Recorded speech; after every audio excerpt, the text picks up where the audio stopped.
Okay, so this video today is going to be how to fix your AC and GM vehicles. This is a 2013 GMC Sierra. And the common problem that you find with these is you push the AC button, and it might be different in your vehicle, but they're all generally the same. Anyways, you push the button and there's a little light right here that turns on when it's activated for the AC, the snowflake. It's going to blink 3 times. So exactly 3 times, and it will not actually function and the light will not stay on. So there's really 3 things that goes wrong with these. Number 1 is you've got a leak in the system and all your refrigerant is bled off and it's gone. Number 2 is there's a pressure sensor under the hood, and I will show you where that is. It's fairly easy to remove and replace. And number 3 is you are just simply out of refrigerant, and over time that happens, that it just loses the pressure that it needs, or it disappears basically. So I'll show you as well where to hook up a refrigerant to fill it. There's a sensor, and I'll lay it up right here, and it is a silver little sensor. So, can everybody see this right here? This sensor right here. That is a pressure sensor, and they do go bad sometimes. Try to get this to stay here.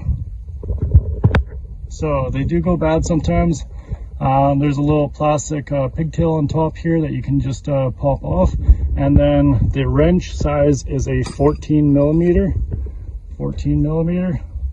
That fits on there, and it's easiest to get it from here. You can access it from the top, but it's easier through the wheel well. You take a little pry bar and just push the fender flap here, and you can get at it pretty easy. Okay, on older trucks, this is a 13. On older ones, I'm not sure how far back they go, but anyways, that same pressure switch or sensor, it's a pressure something or sensor switch, I forget, for the AC.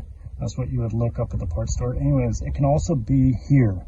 It can be right in this area here, and you'll see it. It'll be obvious. There'll be a pigtail connection going into it, and I believe it's 3 wires into it. So that is very simple. You can do it yourself. You can change that without the engine running. You just need a 14 millimeter wrench, and just unscrew it, screw a new one on, and that may fix the issue. That can be a very common cause of having the 3 blinking lights. If that's not it, then I'm going to show you the AC unit here, how to do that.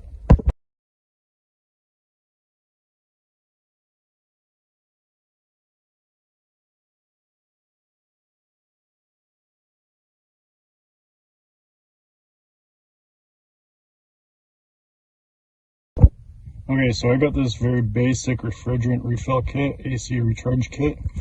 It's going to be using 12A refrigerant. It replaces R134A and R12 substitutes.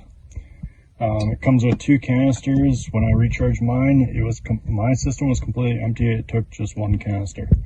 It comes with this little adapter, whatnot.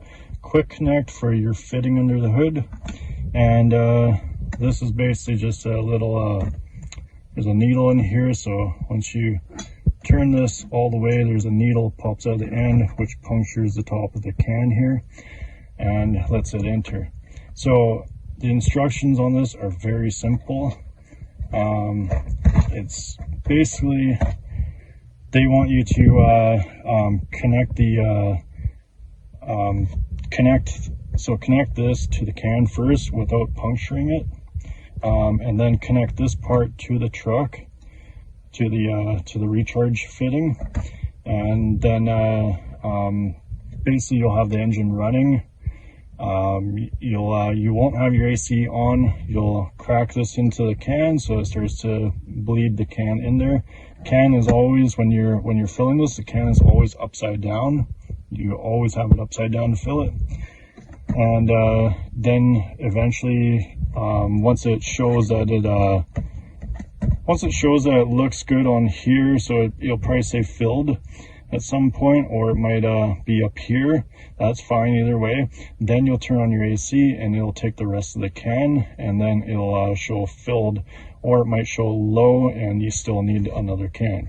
So I'll show you under the hood now where to connect this. Okay, so here we are under the hood. I've got the canister hooked up here. I'm not actually going to do it. I've already done this. It's all good on my truck, but just for demonstration purposes. So it's all ready to go how they would want it. It's not tapped into this can yet. The can is not actually ruptured to let it go through the system. Otherwise, it'll all leak out of this end. Now, the fitting that you're looking for is this one right here. Do not confuse it with this one. This one is not it. This one is going to be the fitting, and this just pops off, and you'll see that's where the quick connect goes to. So when you are ready to do this, you will pop this fitting onto there. Goes on fairly easy, and then as it's filling, you'll situate this so that you can have it upside down while it's filling, and you watch the gauge.